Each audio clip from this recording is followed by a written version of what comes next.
ನಮಸ್ಕಾರ ವೀಕ್ಷಕರೇ, ನಾನು ನಿಮ್ಮ ಪ್ರೀತಿಯ ಅಡ್ವೊಕೇಟ್ ವಿನಯ್ ಕುಮಾರ್. ನೀವು ನೋಡ್ತಿದ್ದೀರಾ Kannada legal awareness YouTube channel. ಈ ದಿನ ನಾನು ಜೀವನಾಂಶದ ಬಗ್ಗೆ ಒಂದಿಷ್ಟು ಮಾಹಿತಿ ಕೊಡೋಣ ಅಂತ ಈ ವಿಡಿಯೋ ಮಾಡ್ತಾಯಿದ್ದೀನಿ. ಮೊದಲಿಗೆ ಜೀವನಾಂಶ ಅಂದರೆ ಏನು, ಯಾವಾಗ ಅದನ್ನು ಪಡ್ಕೋಬೋದು, ಯಾರ ವಿರುದ್ಧ ಅದನ್ನು ಪಡ್ಕೋಬೋದು, ಅದ್ರ ಬಗ್ಗೆ ನಾನು ಸ್ವಲ್ಪ ಮಾಹಿತಿ ಕೊಡ್ತಾಯಿದ್ದೀನಿ.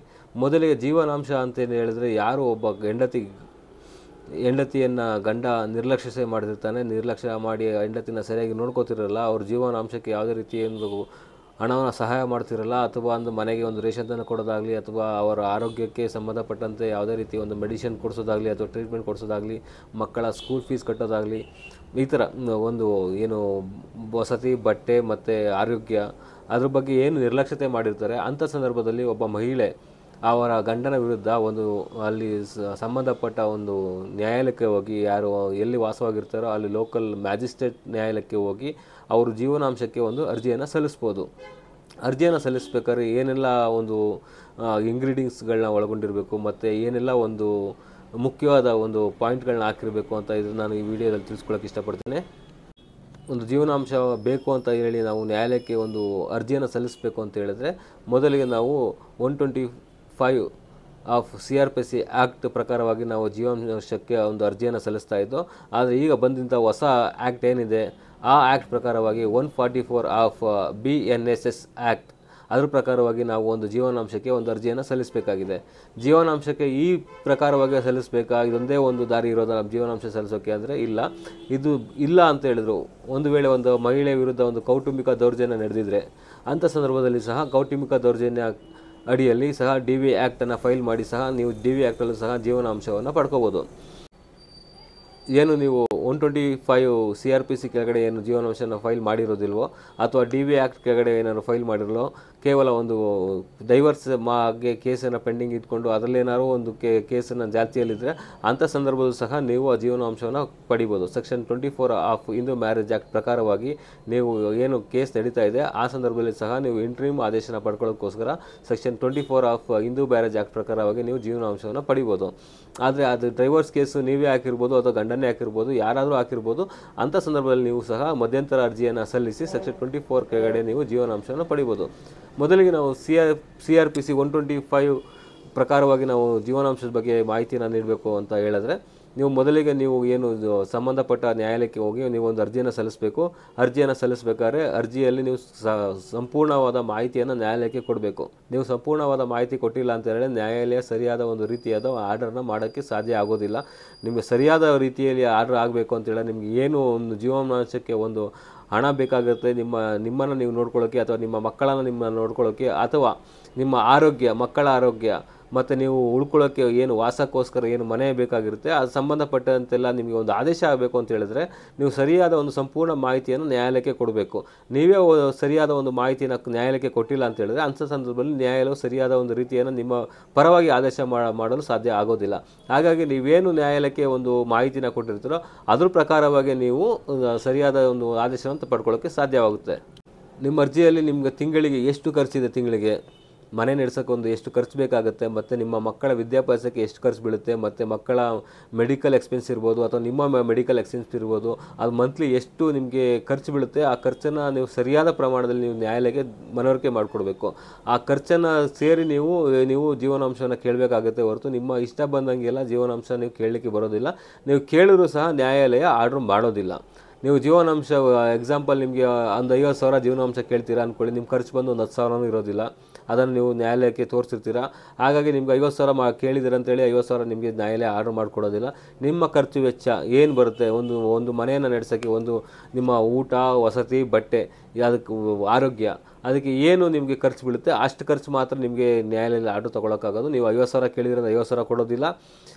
ನ್ಯಾಯಾಲಯ ಏನು ನಿಮ್ಮ ಖರ್ಚು ಏನು ಇರುತ್ತೆ ಅದು ಮಾತ್ರ ಆರ್ಡರ್ ಮಾಡ್ತಾರೆ. ನಿಮ್ಗೆ ಏನು ಒಂದು 10,000 ಖರ್ಚು, ತಿಂಗಳಿಗೆ 10,000 ರಿಂದ 15,000 ಖರ್ಚು ನಿಮಗೆ ಅವಶ್ಯಕತೆ ಇದೆ ಅಂತ ಗೊತ್ತಾದರೆ, ಅಂಥ ಸಂದರ್ಭದಲ್ಲಿ ಮಾತ್ರ ಎಷ್ಟು ಅಮೌಂಟ್ ನಿಮಗೆ ಅವಶ್ಯಕತೆ ಇದೆ ಅಷ್ಟು ಮಾತ್ರ ಮಾಡ್ತೇ ಹೊರತು ನಿಮಗೆ ಹೆಚ್ಚಾಗಿನ ಆದೇಶ ಮಾಡೋದಿಲ್ಲ.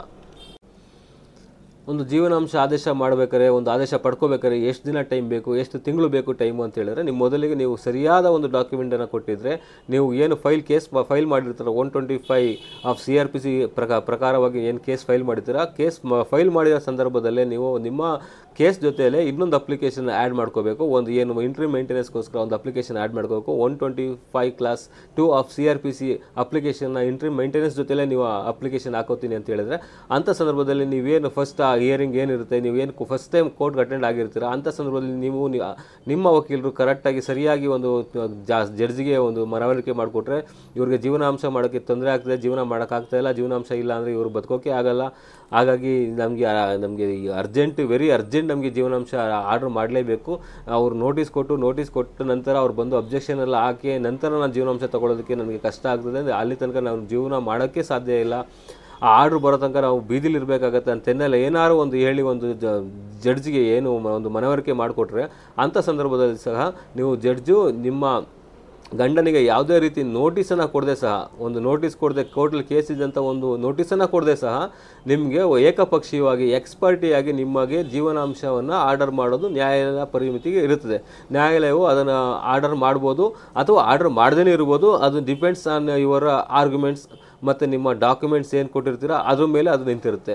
ಹಾಗಾಗಿ ನಿಮಗೆ ತಕ್ಷಣದಲ್ಲಿ ನಿಮಗೆ ಜೀವನಾಂಶ ಬೇಕು ಅನ್ನೋದಾದರೆ ಸರಿಯಾದ ಮಾಹಿತಿಯನ್ನು ನ್ಯಾಯಾಲಯಕ್ಕೆ ಕೊಡಬೇಕು. ವಿತ್ ಡಾಕ್ಯುಮೆಂಟ್ ನೀವು ನ್ಯಾಯಾಲಯಕ್ಕೆ ಕೊಡ್ತು ಅಂತ ಹೇಳಿದ್ರೆ ಖಂಡಿತವಾಗ್ಲೂ ನಿಮಗೆ ಎಕ್ಸ್ಪರ್ಟಿ ಇಂಟ್ರಿ ಮೇಂಟೆನೆನ್ಸ್ ಸಹ ನೀವು ಪಡ್ಕೋಬೋದು.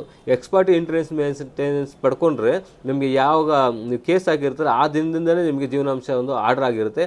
ಅದು ತಾತ್ಕಾಲಿಕವಾಗಿ ತಕ್ಷಣಕ್ಕೆ ನಿಮಗೆ ಏನು ಜೀವನ ಮಾಡೋಕ್ಕೆ ಬೇಕೋ ಅಷ್ಟು ಆ ಜೀವನಾಂಶನ ನ್ಯಾಯಾಲಯ ಒಂದು ಆರ್ಡರ್ ಮಾಡಿರುತ್ತೆ. ನೀವು ಕೇಸನ್ನು ಫೈಲ್ ಮಾಡೋ ಸಂದರ್ಭದಲ್ಲಿ ನ್ಯಾಯಾಲಯಕ್ಕೆ ಒಂದು ಅಸೆಟ್ಸ್ ಆ್ಯಂಡ್ ಲಯಬಿಲಿಟೀಸ್ ಅಂತ ಒಂದು ಅಫಿಡವಿಟ್ಸನ್ನು ಸಲ್ಲಿಸಬೇಕಾಗತ್ತೆ. ಆ ಅಫಿಡವಿಟಲ್ಲಿ ನಿಮಗೆ ಏನೇನು ಆಸ್ತಿ ಇದೆ ಮತ್ತು ಏನು ಲಯಬಿಲಿಟೀಸ್ ಇದೆ ಮತ್ತು ನಿಮ್ಮ ಗಂಡನಿಗೆ ಏನು ಆಸ್ತಿ ಇದೆ, ಅವ್ರಿಗೆ ಏನು ಲಯಬಿಲಿಟೀಸ್ ಇದೆ, ಅವ್ರು ಏನು ಸ್ಯಾಲ್ರಿ ತಗೋತಾರೆ, ಅವ್ರಿಗೇನು ಬಾಧ್ಯತೆಗಳಿದೆ, ಏನು ಆಸ್ತಿ ಇದೆ, ಅದ್ರ ಬಗ್ಗೆ ಎಲ್ಲ ನೀವು ಸಂಪೂರ್ಣವಾದ ವಿವರಣೆಯನ್ನು ನಿಮ್ಮ ಅಫಿಡವಿಟಲ್ಲಿ ಸಲ್ಲಿಸಬೇಕು. ಒಂದು ವೇಳೆ ನಿಮ್ಮ ಅಫಿಡವಿಟಲ್ಲಿ ನೀವು ಸಲ್ಲಿಸಿಲ್ಲ ಅಂತ ಆದರೆ ನಿಮಗೆ ಸರಿಯಾದ ಒಂದು ಜೀವನಾಂಶದ ಆರ್ಡರ್ ಮತ್ತು ನಿಮಗೆ ಎಕ್ಸ್ಪರ್ಟಿ ಆರ್ಡರ್ ಸಹ ಸಿಗೋದಿಲ್ಲ.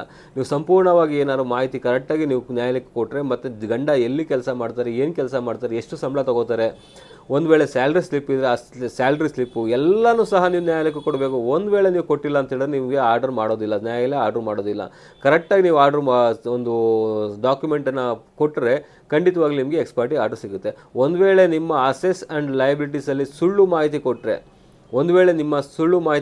ಗಂಡನಿಗೆ ಏನೋ ಒಂದು 20,000 30,000 ಸಂಬಳ ಬರ್ತಿರುತ್ತೆ ಅಂದ್ಕೊಳ್ಳಿ, ನೀವು ನಿಮ್ಮ ಗಂಡನಿಗೆ ಒಂದು 50,000 ಸಂಬಳ ಬರುತ್ತೆ ಅಂತ ಹೇಳ್ಬೋದು. ಸುಳ್ಳು ಅಫಿಡವಿಟ್ ಸಲ್ಲಿಸೋದು, 50,000 60,000 ಸಂಬಳ ಬರ್ತೈತೆ, ಇಂಥ ಕಡೆ ಕೆಲಸದಲ್ಲಿದ್ದಾರೆ ಅಂತೆಲ್ಲ ನೀವೇನೋ ಒಂದು ವೇಳೆ ಸುಳ್ಳು ಅಫಿಡವಿಟ್ ಸಲ್ಲಿಸಿದ್ರೆ ನ್ಯಾಯಾಲಯ ನಿಮ್ಮ ವಿರುದ್ಧವೇ ಒಂದು ಕ್ರಿಮಿನಲ್ ಮೊಕದ್ದಮೆಯನ್ನು ಹೂಡುವ ಒಂದು ಹಕ್ಕನ್ನು ಸಹ ಒಳಗೊಂಡಿರುತ್ತೆ. ಹಾಗಾಗಿ ನೀವೇನು ಅಸೆಟ್ಸ್ ಆ್ಯಂಡ್ ಲಯಬಿಲಿಟೀಸನ್ನು ಸ್ವಲ್ಪ ತಲಿಸ್ತಿರೋ ಅದರಲ್ಲಿ ಸಂಪೂರ್ಣವಾದ ಮಾಹಿತಿ ಕರೆಕ್ಟಾಗಿರಬೇಕು. ತಪ್ಪಾಗಿರ್ಬೋದು, ಯಾವುದೇ ರೀತಿ ಒಂದು ಸುಳ್ಳು ಮಾಹಿತಿಯನ್ನು ಕೊಡಬಾರ್ದು ನ್ಯಾಯಾಲಯಕ್ಕೆ. ಏನೇ ಕೊಟ್ಟು ಒಂದು ಸರಿಯಾದ ಮಾಹಿತಿಯನ್ನು ಕೊಟ್ಟು ನೀವು ಜೀವನಾಂಶನ ಪಡ್ಕೋಬೇಕು ಹೊರತು ಸುಳ್ಳು ಮಾಹಿತಿಯನ್ನೆಲ್ಲ ಕೊಟ್ಟು ಜೀವನಾಂಶ ಪಡ್ಕೊಂಡ್ರೆ ಆ ಆದೇಶ ಒಂದು ಉರಿತ ಆಗಲ್ಲ. ಮತ್ತು ನ್ಯಾಯಾಲಯಕ್ಕೆ ಗೊತ್ತಾಯಿತು ಅಂತ ಹೇಳಿದ್ರೆ ನಿಮ್ಮ ಮೇಲೆ ಕ್ರಿಮಿನಲ್ ಪ್ರಕರಣನ ಹೂಡುವಂಥ ಸಾಧ್ಯತೆಗಳು ಇರ್ತದೆ. ನಂತರ ಅವಶ್ಯಕತೆ ಮೀರಿ ಜೀವನಾಂಶವನ್ನು ಕೇಳಕ್ಕೆ ಹೋಗಬಾರ್ದು. ನಿಮಗೇನು ಅವಶ್ಯಕತೆ ಇದೆ ಅಷ್ಟು ಮಾತ್ರ ಜೀವನಾಂಶ ಕೇಳಬೇಕು ಹೊರತು ನಿಮಗೆ ಅವಶ್ಯಕತೆಯೇ ಇಲ್ಲ ಅಷ್ಟು ಜೀವನಾಂಶವನ್ನು ಕೇಳಿದ್ರೆ ನ್ಯಾಯಾಲಯ ನಿಮಗೆ ಆರ್ಡ್ರ್ ಮಾಡೋದಿಲ್ಲ. ನಿಮಗೆ ಅವಶ್ಯಕತೆ ಮೀರಿ ಕೇಳಬಾರ್ದು. ಮತ್ತು ಗಂಡನ ಆದಾಯದ ಮೇಲೂ ಸಹ ಜೀವನಾಂಶ ಕೋರ್ಟು ಡಿಸೈಡ್ ಮಾಡುತ್ತೆ ಎಷ್ಟು ಜೀವನಾಂಶ ಇವ್ರಿಗೆ ಕೊಡಬೇಕು ಅಂತ. ಗಂಡನ ಆದಾಯ ಒಂದು 50,000 60,000 ಆದಾಯ ಇದ್ದರೆ ಅದರಲ್ಲೊಂದು ನಿಮಗೆ ಒಂದು 30% 35% ಆ ಥರ ನಿಮಗೆ ಒಂದು ಜೀವನಾಂಶ ಆದೇಶ ಮಾಡ್ಬೋದು. ಆದರೆ ಅದು ನಿಮಗೆ ಏನು ಜೀವನಾಂಶಕ್ಕೆ ಎಷ್ಟು ಹಣ ಬೇಕು ಅದನ್ನು ನೀವು ಮನವರಿಕೆ ಮಾಡ್ಕೊಳ್ಬೇಕು ಕೋರ್ಟಿಗೆ. ಸುಮ್ಮನೆ ನೀವು ಜಿಕ್ಕಾಪಲಾಗಿ ಎಷ್ಟು ಬೇಕು, 50,000 ಬೇಕು, 1,00,000 ಬೇಕು ಅಂತೆಲ್ಲ ಕೇಳೋರಿದ್ದರೆ ನಾನು ನೋಡಿದ್ದೀನಿ ತುಂಬ, ಅಷ್ಟು ಬೇಕು ಇಷ್ಟು ಬೇಕು ಅಂತ. ಬಟ್ ಅದೇನು ಸಾಧ್ಯ ಆಗೋದಿಲ್ಲ. ನ್ಯಾಯಾಲಯ ಒಂದು ಆರ್ಡ್ರ್ ಮಾಡೋದೂ ಇಲ್ಲ. ಗಂಡನ ಆದಾಯ ಎಷ್ಟಿರುತ್ತೆ ಮತ್ತು ನಿಮಗೆ ಜೀವನ ಮಾಡೋಕ್ಕೆ ಹಣ ಎಷ್ಟು ಬೇಕು ಅದನ್ನು ನೋಡಿ ನ್ಯಾಯಾಲಯ ಒಂದು ಆದೇಶ ಮಾಡುತ್ತೆ. ನಿಮಗೆ ಈ ಮಧ್ಯಂತರ ಆದೇಶ ಮಾಡಿದ್ಮೇಲೆ ಮುಂದಿನ ಸ್ಟೆಪ್ ಏನು, ನೀವು ಅವರಿಂದ ಹೇಗೆ ರಿಕವರಿ ಮಾಡ್ಕೋಬೇಕು ಅಂತ ಹೇಳಿದ್ರೆ, ನಂತರ ಮಧ್ಯಂತರ ಆದೇಶ ಆದ ನಂತರ ನಿಮಗೆ ಒಂದು ನ್ಯಾಯಾಲಯದಿಂದ ಒಂದು ನೋಟಿಸ್ ಹೋಗುತ್ತೆ ನಿಮ್ಮ ಗಂಡನಿಗೆ. ನ್ಯಾಯಾಲಯದಿಂದ ನೋಟಿಸ್ ಕೊಟ್ಟ ನಂತರ ಅವರು ಗಂಡ ಇದ್ದವರು ಬಂದುಬಿಟ್ಟು ನ್ಯಾಯಾಲಯಕ್ಕೆ ಅವರ ವಕೀಲರ ಮುಖಾಂತರ ಬಂದು ಅವರು ಏನಿದೆ ಅವರ ತಕರಾರನ್ನು ಸಲ್ಲಿಸಬೇಕು. ಅವ್ರ ಅಬ್ಜೆಕ್ಷನ್ ಏನಿದೆ, ನೀವೇನು ಅಫಿಡೇವಿಟ್ ಸಲ್ಲಿಸಿರ್ತೀರೋ ಅದೆಲ್ಲ ಕರೆಕ್ಟಾಗಿದೆಯಾ, ಇಲ್ಲ ತಪ್ಪಾಗಿದೆಯಾ, ಇಲ್ಲ ಅವ್ರು ಕೆಲಸ ಮಾಡ್ತಿರೋದು ಕರೆಕ್ಟಾಗಿದೆಯಾ, ಅಥವಾ ನೀವೇನಾರು ಕೆಲಸ ಮಾಡ್ತಿದ್ದೋ ನೀವು ಅದನ್ನು ಮುಚ್ಚಿಟ್ಟು ಮರೆಮಾಚಿ ನ್ಯಾಯಾಲಯಕ್ಕೆ ಅದನ್ನು ಸುಳ್ಳು ಅಫಿಡೇವಿಟ್ ಸಲ್ಲಿಸಿದ್ದೀರಾ, ಅದ್ರ ಬಗ್ಗೆ ಎಲ್ಲ ಅವರು ಸಹ ಒಂದು ಅಬ್ಜೆಕ್ಷನನ್ನು ಸಲ್ಲಿಸ್ತಾರೆ. ಅವ್ರಿಗೂ ಸಹ ಏನೋ ಒಂದು ಅವಕಾಶ ಇರುತ್ತೆ. ಒಂದು ವೇಳೆ ನೀವು ಸುಳ್ಳು ಅಫಿಡೇವಿಟ್ ಸಲ್ಲಿಸಿದ್ದೀರಾ ಅಂತ ಹೇಳಿದ್ರೆ, ಒಂದು ವೇಳೆ ನೀವು ನ್ಯಾಯಾಲಯಕ್ಕೆ ಸುಳ್ಳು ಹೇಳಿದ್ದೀರಂತ ಏನು ಒಂದು ಜೀವನಾಂಶವನ್ನು ನ್ಯಾಯಾಲಯ ಆರ್ಡರ್ ಮಾಡೋದಿರುತ್ತೆ, ಅದನ್ನು ಕ್ಯಾನ್ಸಲ್ ಸಹ ಮಾಡುವ ಅಧಿಕಾರ ನ್ಯಾಯಾಲಯಕ್ಕೆ ಇರುತ್ತೆ. ಅದನ್ನು ಕ್ಯಾನ್ಸಲ್ ಮಾಡ್ಬೋದು, ಅಥವಾ ಆ ಸಂದರ್ಭಕ್ಕೆ ತಕ್ಕಂತೆ ಅದನ್ನು ಜೀವನಾಂಶವನ್ನು ಕಡಿಮೆನೂ ಸಹ ಮಾಡ್ಬೋದು. ಅದು ಸಂಪೂರ್ಣ ಅಧಿಕಾರ ನ್ಯಾಯಾಲಯದ ವ್ಯಾಪ್ತಿಗೆ ಒಳಪಟ್ಟಿರುತ್ತೆ. ಒಂದು ವೇಳೆ ನ್ಯಾಯಾಲಯ ಜೀವನಾಂಶ ಆರ್ಡ್ರ್ ಮಾಡಿದೆ, ಜೀವನಾಂಶ ಆರ್ಡ್ರ್ ಮಾಡಿದ್ಮೇಲೆ ಗಂಡ ಜೀವನಾಂಶ ಕಟ್ತಾ ಇಲ್ಲ, ಅಂಥ ಸಂದರ್ಭದಲ್ಲಿ ಏನು ಮಾಡಬೇಕು ಅಂತ ಹೇಳಿದ್ರೆ, ಒಬ್ಬ ಗಂಡ ಒಂದು ಹೆಂಗಸನ್ನು ಮದುವೆ ಆದಮೇಲೆ, ಗಂಡ ಹೆಂಡತಿ ಅಂತ ಆದಮೇಲೆ, ಮಕ್ಕಳಾದಮೇಲೆ ಅವನ ಸಂಪೂರ್ಣ ಬಾಧ್ಯತೆ ಏನಿರುತ್ತೆ ಅಂತೇಳಿದ್ರೆ, ಅವನ ಹೆಂಡತಿ ಮತ್ತು ಮಕ್ಕಳನ್ನು ನೋಡ್ಕೊಳ್ಳೋಂಥ ಸಂಪೂರ್ಣ ಹೊಣೆಗಾರಿಕೆ, ಸಂಪೂರ್ಣ ಬಾಧ್ಯತೆ ಅವನ ಗಂಡನಲ್ಲಿ ಇರುತ್ತದೆ. ಅವನು ಬಾಧ್ಯತೆಯಿಂದ ತಪ್ಪಿಸ್ಕೊಳ್ಳೋಕ್ಕೆ ಸಾಧ್ಯನೇ ಇಲ್ಲ. ಅವನು ಅವರ ಗಂಡ ಅವನ ಹೆಂಡ್ತಿನ ಮತ್ತು ಮಕ್ಕಳನ್ನ ಕಂಪಲ್ಸರಿ ನೋಡ್ಕೊಳ್ಳೇಬೇಕು, ಅವ್ರು ಮೇಂಟೆನೆನ್ಸ್ ಮಾಡಲೇಬೇಕು. ನನಗೆ ದುಡ್ಡಿಲ್ಲ, ನಾನು ದುಡಿತಾ ಇಲ್ಲ, ಏನಿಲ್ಲ ಅಂತೆಲ್ಲ ಹೇಳಿ ಸುಳ್ಳು ಎಲ್ಲ ಹೇಳಿ ನ್ಯಾಯಾಲಯಕ್ಕೆ ಒಂದು ಇದನ್ನು ಹೇಳಿ ಅದನ್ನು ಬಾಧ್ಯತೆಯಿಂದ ತಪ್ಪಿಸ್ಕೊಳ್ಳೋಕ್ಕಾಗೋದಿಲ್ಲ. ಒಂದು ವೇಳೆ ಅವನು ಆರ್ಡ್ರ್ ಆಗಿಬಿಟ್ಟಿರುತ್ತೆ, ಆರ್ಡ್ರ್ ಆದಮೇಲೆ ನಾನು ದುಡ್ಡು ಕಟ್ಟಲ್ಲ, ನಾನು ಕೋರ್ಟ್ಗೆ ನಾನು ಮೇಂಟೆನೆನ್ಸ್ ಕೊಡಲ್ಲ ಅಂತ ಹೇಳಿದ್ರೆ, ಅಂಥ ಸಂದರ್ಭದಲ್ಲಿ ನೀವು ಅವನ ವಿರುದ್ಧ ನ್ಯಾಯಾಲಯದಲ್ಲಿ FLW ವಾರೆಂಟ್ ಮಾಡಿಸಿ ಅವನನ್ನು ಜೈಲಿಗೂ ಸಹ ಕಳಿಸುವಂತಹ ಅಧಿಕಾರ ನಿಮಗೆ ಇರುತ್ತೆ. ಅದನ್ನು ನ್ಯಾಯಾಲಯದ ಮುಖಾಂತರ ಒಂದು ಅಧಿಕಾರ ಇರುತ್ತೆ. ನೀವು ಸರಿಯಾದ ಒಂದು ಅಪ್ಲಿಕೇಶನ್ ಹಾಕ್ಬಿಟ್ಟು ಅವ್ರನ್ನ ಜೈಲಿಗೂ ಸಹ ಕಳಿಸ್ಬೋದು. ಒಂದು ವೇಳೆ ಅವನು ಒಂದು ಮೇಂಟೆನೆನ್ಸ್ ಕೊಟ್ಟಿಲ್ಲ ಅಂತ ಹೇಳಿದ್ರೆ ಅವನನ್ನು ಜೈಲಿಗೂ ಸಹ ಕಳಿಸ್ಬೋದು. ಜೈಲಿಗೆ ಕಳಿಸುವ ಅಧಿಕಾರನೂ ಸಹ ನಿಮಗಿರುತ್ತೆ. ಜೈಲಿಗೆ ಕಳಿಸೋ ಅಧಿಕಾರವೂ ಸಹ ನಿಮಗಿರುತ್ತೆ. ಒಂದು ವೇಳೆ ಅವನು ದುಡ್ಡು ಕೊಟ್ಟಿಲ್ಲ ಅಂತ ಹೇಳಿದ್ರೆ ಅವನನ್ನು ಜೈಲಿಗೆ ಕಳಿಸಿ ನೀವು ಆ ದುಡ್ಡನ್ನು ನೀವು ಪಡ್ಕೋಬೋದು. ಜೈಲಿಗೆ ಕಳಿಸಿದ ನಂತರ ದುಡ್ಡು ಬಂದ್ಬಿಡುತ್ತೆ, ಜೈಲಿಂದ ಕೊಡ್ತಾರೆ ಅಂತ ಏನಲ್ಲ. ಅವ್ನು ಜೈಲಿಗೆ ಕಳಿಸಿದ ಮೇಲೆ ಯಾರು ಅವ್ರ ಕಡೆಯವ್ರು ಯಾರು ಇರ್ತಾರೆ, ಪೇರೆಂಟ್ಸ್ ಇರ್ಬೋದು, ಅಣ್ಣ ತಮ್ಮದಿರ್ಬೋದು, ಅಥವಾ ಸ್ನೇಹಿತರಿರ್ಬೋದು, ಅವ್ರುಗಳು ಬಂದು ಬೇಕಾದ್ರೆ ದುಡ್ಡು ನ್ಯಾಯಾಲಯಕ್ಕೆ ದುಡ್ಡನ್ನು ಪಾವತಿ ಮಾಡಿ ನಂತರ ಅವನನ್ನು ರಿಲೀಸ್ ಮಾಡಿಕೊಂಡು ಕರ್ಕೊಂಡು ಹೋಗೋ ಒಂದು ಸಾಧ್ಯತೆ ಇರುತ್ತೆ. ಹಾಗಾಗಿ ಜೀವನಾಂಶನ ಒಂದು ಸರಿಯಾದ ಮಾಹಿತಿ ಕೊಟ್ಟು ಸರಿಯಾಗಿ ನಿಮ್ಮ ವಕೀಲರ ಮೂಲಕ ಸರಿಯಾಗಿ ಒಂದು ನ್ಯಾಯಾಲಯಕ್ಕೆ ಒಂದು ಸರಿಯಾದ ಡಾಕ್ಯುಮೆಂಟನ್ನು ಸಬ್ಮಿಟ್ ಮಾಡಿದ್ರೆ ಖಂಡಿತವಾಗ್ಲೂ ನಿಮಗೆ ಒಳ್ಳೆಯ ಜೀವನಾಂಶ ಆರ್ಡರ್ ಆಗುತ್ತೆ. ಮತ್ತು ಜೀವನಾಂಶ ಆದಮೇಲೆ ಸರಿಯಾಗಿ ನೀವು ಅವರ ವಿರುದ್ಧ ಒಂದು ಸ್ಟೆಪ್ಸನ್ನು ತಗೊಂಡ್ರೆ ಖಂಡಿತವಾಗ್ಲೂ ನಿಮಗೆ ಜೀವನಾಂಶ ಕೈಗೆ ಸೇರುತ್ತೆ. ಇದಿಷ್ಟು ಜೀವನಾಂಶವನ್ನು ಹೇಗೆ ಒಬ್ಬ ಹೆಂಡತಿ ಆದವರು ಹೇಗೆ ಪಡ್ಕೋಬೋದು ಅಂತ ನಾನು ಈ ವಿಡಿಯೋದಲ್ಲಿ ತಿಳಿಸ್ಕೊಟ್ಟಿದ್ದೀನಿ. ಮತ್ತು ನನ್ನ ಮುಂದಿನ ವಿಡಿಯೋದಲ್ಲಿ ಒಬ್ಬ ಗಂಡನಾದವನು ಜೀವನಾಂಶದಿಂದ ಹೇಗೆ ತಪ್ಪಿಸ್ಕೋಬೋದು, ಜೀವನಾಂಶ ಕಟ್ಟೋದ್ರಿಂದ ಹೇಗೆ ತಪ್ಪಿಸ್ಕೋಬೋದು. ಕಾನೂನಿನಲ್ಲಿ ಎಲ್ರಿಗೂ ಸಹ ಒಂದು ಅವಕಾಶ ಇದ್ದೇ ಇರುತ್ತೆ. ಗಂಡು ಹೆಣ್ಣು ಅನ್ನೋ ಭೇದ ಭಾವ ಕಾನೂನಲ್ಲಿಲ್ಲ. ಕೆಲವು ತಿಳ್ಕೊಂಡಿರ್ತಾರೆ ಹೆಂಗಸರಿಗೆ ಮಾತ್ರ ಒಳ್ಳೆ ಕಾನೂನುಗಳಿದೆ, ಗಂಡ ಪರವಾಗಿ ಯಾವುದೇ ರೀತಿ ಕಾನೂನುಗಳಿಲ್ಲ ಅಂತ. ಆದರೆ ಅದೆಲ್ಲ ಸುಳ್ಳು. ಹೆಂಗಸರಿಗೆ ಯಾವ ರೀತಿ ಒಂದು ಕಾನೂನು ಇರುತ್ತೆ, ಗಂಡಸರಿಗೂ ಸಹ ಅದೇ ರೀತಿ ಒಂದು ಕಾನೂನು ಇರುತ್ತೆ. ಅದ್ರ ಬಗ್ಗೆ ನಿಮಗೆ ಸಂಪೂರ್ಣವಾದ ಮಾಹಿತಿ ಕೊಡ್ತೀನಿ ನನ್ನ ಮುಂದಿನ ವಿಡಿಯೋದಲ್ಲಿ. ಹೀಗೆ ನಿರಂತರವಾಗಿ ವೀಕ್ಷಿಸ್ತಾ ಇರಿ ನಮ್ಮ Kannada legal awareness YouTube channel. ಮತ್ತು ಮುಂದಿನ ವಿಡಿಯೋಗಳಿಗಾಗಿ ಸಬ್ಸ್ಕ್ರೈಬ್ ಮಾಡಿ ಮತ್ತು ಬೆಲ್ ಐಕನ್ ಪ್ರೆಸ್ ಮಾಡೋದ ಮಡಿಬೇಡಿ. ಮತ್ತು ಈ ವಿಡಿಯೋನ ನಿಮ್ಮ ಸ್ನೇಹಿತರಿಗೂ ಸಹ ಹಂಚಿಕೆ ಮಾಡಿ. ಇದರಿಂದ ಕೆಲವರಿಗೆ ಯೂಸ್ ಆಗ್ಬೋದು ಇದನ್ನು ವಿಡಿಯೋನ ಹಂಚಿಕೆ ಮಾಡೋದ್ರಿಂದ. ಹಾಗಾಗಿ ಈ ವಿಡಿಯೋನ ಶೇರ್ ಮಾಡಿ, ಯಾರಿಗೆ ಅನುಕೂಲ ಇದೆ